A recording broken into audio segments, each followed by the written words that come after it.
mengingat tokoh dan ajaran yang kita ingat. Contoh Abraham. Apa yang kita ingat? Yang kita ingat Abraham itu bapak orang beriman. Ketika Tuhan suruh mempersembahkan anak satu-satunya, Abraham taat. Jadi percaya itu taat. Itu soal Abraham. Lalu yang kedua, Ananias dan Safira dalam perjanjian baru. Apa yang kita ingat? Yang kita ingat adalah mereka sudah mendustai Roh Kudus dengan tidak jujur ketika membawa persembahan dan akhirnya mati. Ketidakjujuran mereka mencemarkan persembahan mereka dan menghina Allah. Itu Ananias dan Safira. Lalu Ayub, yang ketiga ya saudara, apa yang kita ingat? Kesalehannya. Karena kesalehannya itu Ayub mengalami banyak penderitaan dan kesusahan dalam hidupnya yang luar biasa susahnya, menderitanya karena iblis. Dan Tuhan mengizinkan. Jadi orang yang saleh di hadapan Tuhan paling dibenci oleh iblis. Saudara, begitulah kira-kira kita mengingat tokoh-tokoh dalam Alkitab dan langsung terhubung dengan ajaran-ajarannya. Pada hari ini kita juga belajar dari tokoh perjanjian lama yang bernama Gideon. Apa yang saudara ingat ketika mendengar nama Gideon? Saudara, Gideon nama lainnya Yerubbaal. Saudara mengingat tentang apakah ketika saudara mendengar nama Gideon atau Yerubbaal? Saat teduh kita hari ini dari Hakim 7 ayat 1 sampai 25. Demikian sabda Allah. Hakim 7 ayat 1 sampai 25. Gideon mengusir musuh. Adapun Yerubbaal, itulah Gideon, bangun pagi-pagi dengan segala rakyat yang bersama-sama dengan dia.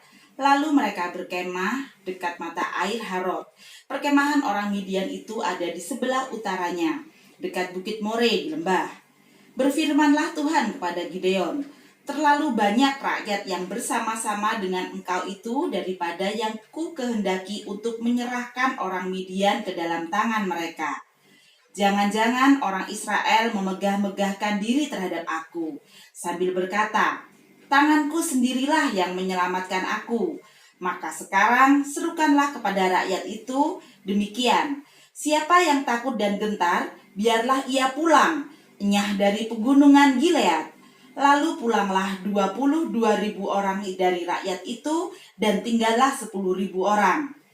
Tetapi Tuhan berfirman kepada Gideon, masih terlalu banyak rakyat. Suruhlah mereka turun minum air, maka aku akan menyaring mereka bagimu di sana. Siapa yang kufirmankan kepadamu, inilah orang yang akan pergi bersama-sama dengan engkau. Dialah yang akan pergi bersama-sama dengan engkau, tetapi barang siapa yang kufirmankan kepadamu, inilah orang yang tidak akan pergi bersama-sama dengan engkau. Dialah yang tidak akan pergi. Lalu Gideon menyuruh rakyat itu turun minum air, dan berfirmanlah Tuhan kepadanya, barang siapa yang menghirup air dengan lidahnya seperti anjing menjilat, haruslah kau kumpulkan sendiri. Demikian juga semua orang yang berlutut untuk minum. Jumlah orang yang menghirup dengan membawa tangannya ke mulutnya ada 300 orang. Tapi yang lain dari rakyat itu semuanya berlutut minum air. Lalu berfirmanlah Tuhan kepada Gideon, dengan ke-300 orang yang menghirup itu akan kuselamatkan kamu. Aku akan menyerahkan orang Midian ke dalam tanganmu. Tetapi yang lain dari rakyat itu semuanya boleh pergi masing-masing ke tempat kediamannya. Dari rakyat itu mereka mengambil bekal dan sangkakala. Demikianlah seluruh orang Israel disuruhnya pergi, masing-masing ke kemahnya, tetapi ke-300 orang itu di tanahnya. Adapun perkemahan orang Midian ada di bawahnya, di bawah lembah. Pada malam itu berfirmanlah Tuhan kepadanya, bangunlah, turunlah menyerbu perkemahan itu, sebab telah kuserahkan itu ke dalam tanganmu. Tetapi jika engkau takut untuk turun menyerbu, turunlah bersama dengan Pura, bujangmu, ke perkemahan itu. Maka kau dengarlah apa yang mereka katakan. Kemudian engkau akan mendapat keberanian untuk turun menyerbu perkemahan itu.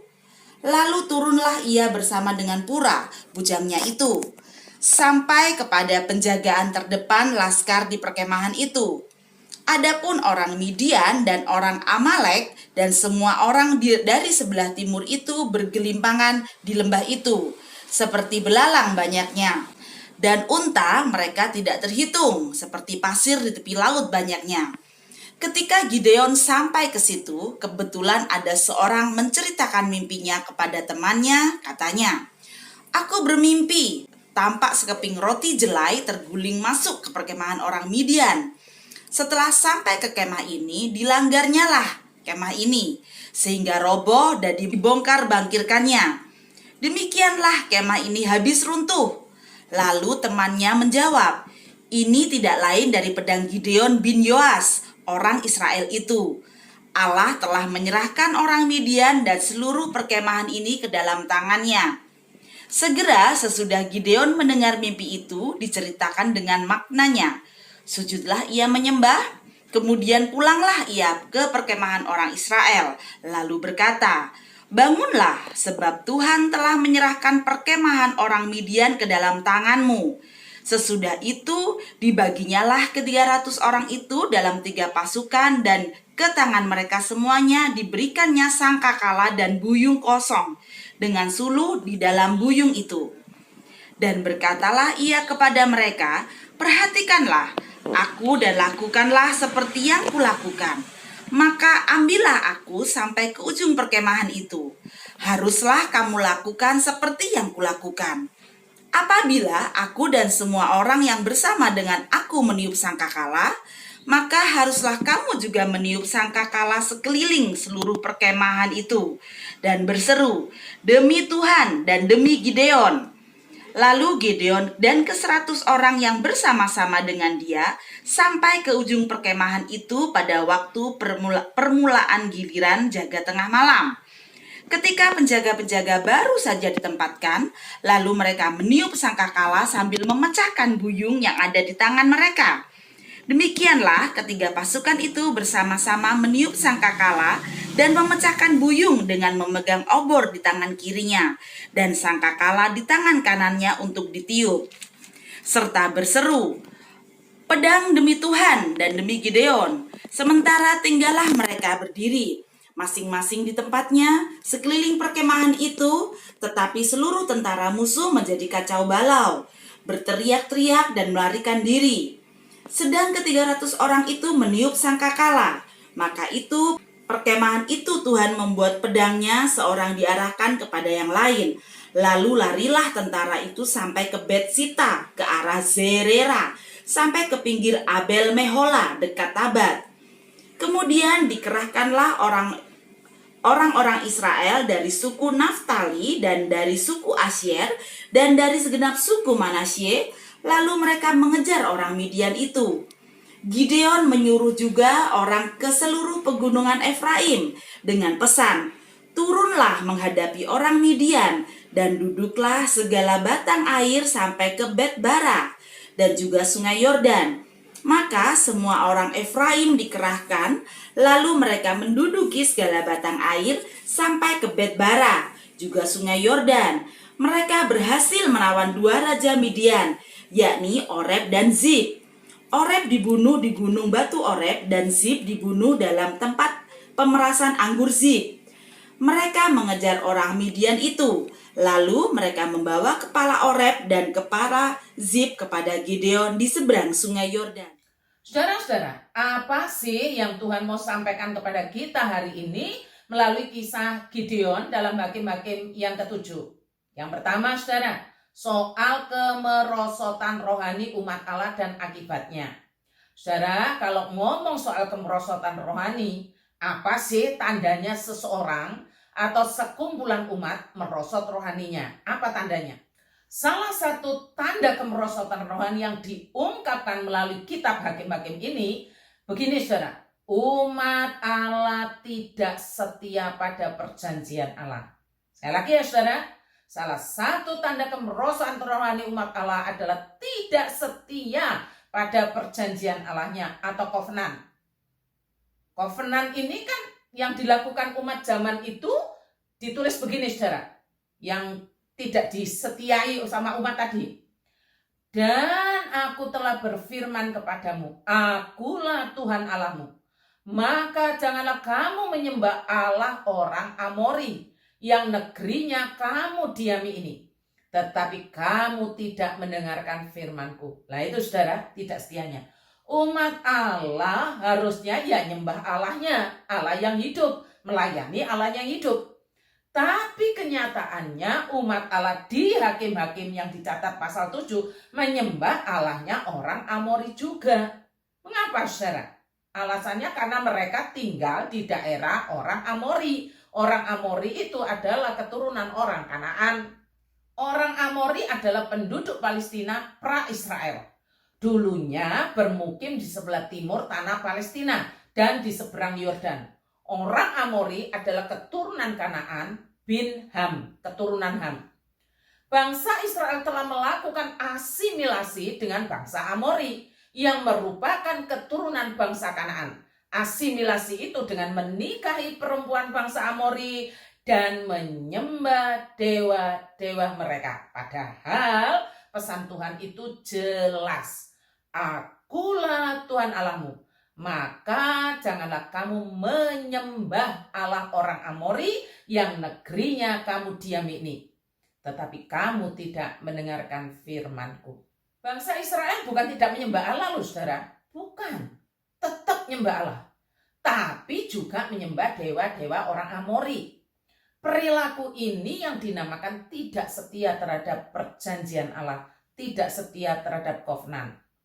Pada masa sekarang, saya sangat yakin kemerosotan rohani itu tetap ada walau bentuknya beda-beda. Kemerosotan rohani dengan tidak mengindahkan perjanjian Tuhan itu sangat kentara. Padahal kita sudah diajarkan bagaimana memelihara perjanjian Tuhan, bukan? Kalau pada perjanjian lama Tuhan langsung menghukum umatnya yang merosot rohaninya tadi dengan diserahkan kepada bangsa-bangsa lain, dengan dijajah, dijarah hasil panennya, dikuasai wilayahnya, sampai-sampai Alkitab mencatat begini saudara.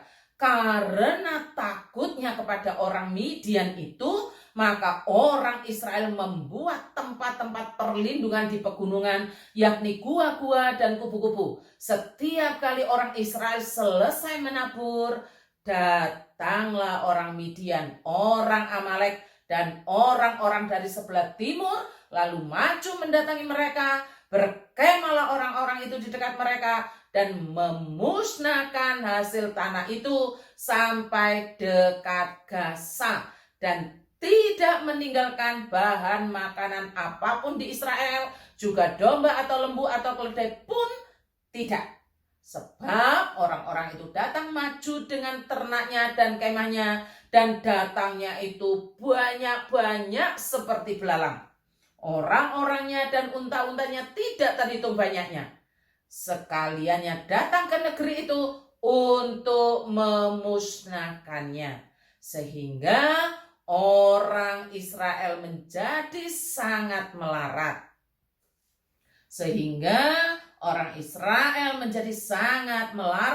Oleh perbuatan orang Midian itu. Lalu berserulah orang Israel kepada Tuhan. Jadi bangsa Israel menjadi sangat paham bahwa mereka sedang didisiplin oleh Allah dengan menjadi sangat melarat.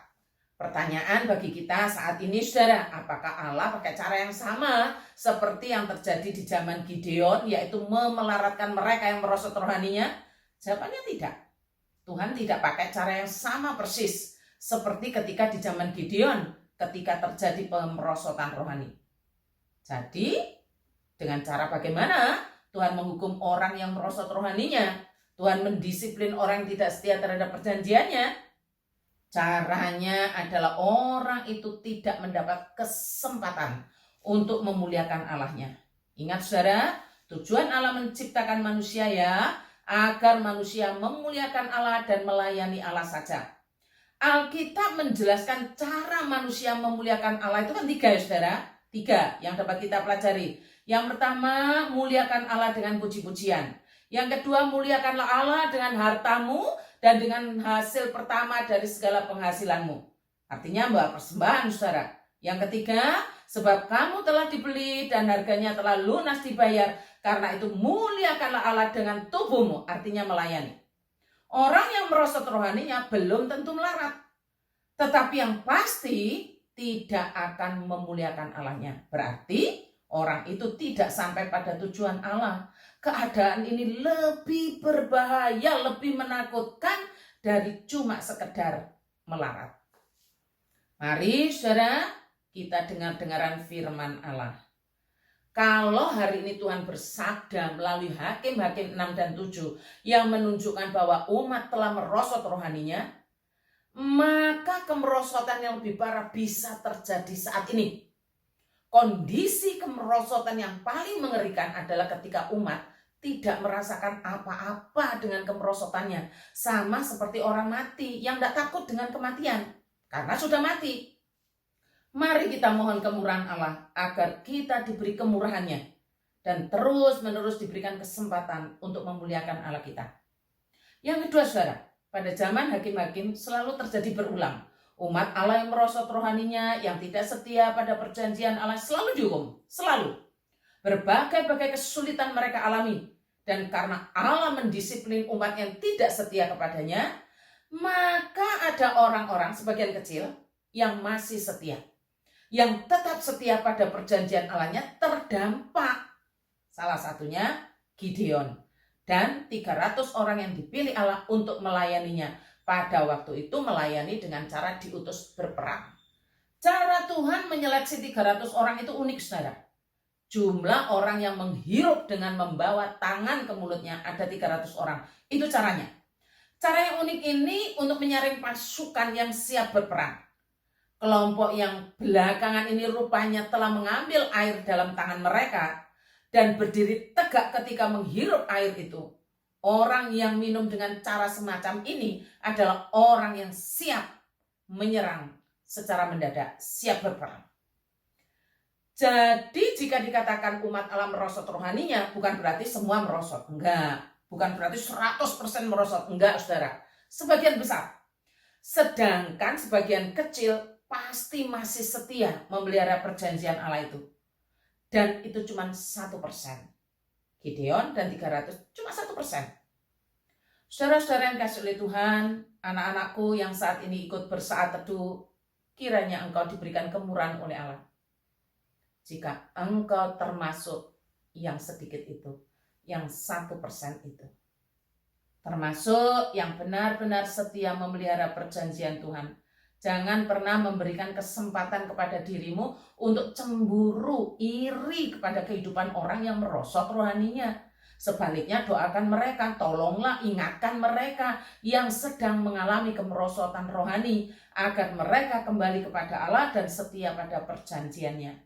Umat yang setia kepada Allahnya, maka mereka akan setia terhadap sesamanya.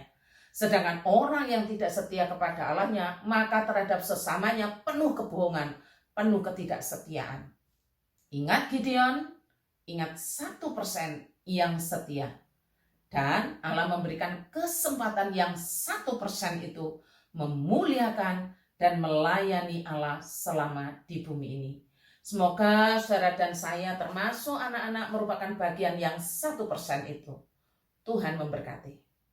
Selamat ulang tahun Tommy dan Thomas Fernando. Kiranya Tuhan memberikan kepadamu hati yang setia. Hati yang terus setia memelihara perjanjiannya. Mari kita berdoa. Tuhan, kami memuji kebesaran nama-Mu yang kudus melalui kisah Gideon ini. Tuhan bukan hanya mau menunjukkan fakta sejarah, tetapi Tuhan mau mengatakan isi hati Tuhan, bahwa Tuhan mau supaya umat-Mu setia pada perjanjian-Mu, setia dalam keadaan apapun. Namun itulah ya Tuhan, kami sangat mudah tergoda untuk tidak setia. Dan yang paling parahnya, kami tidak merasakan apa-apa dengan ketidaksetiaan itu.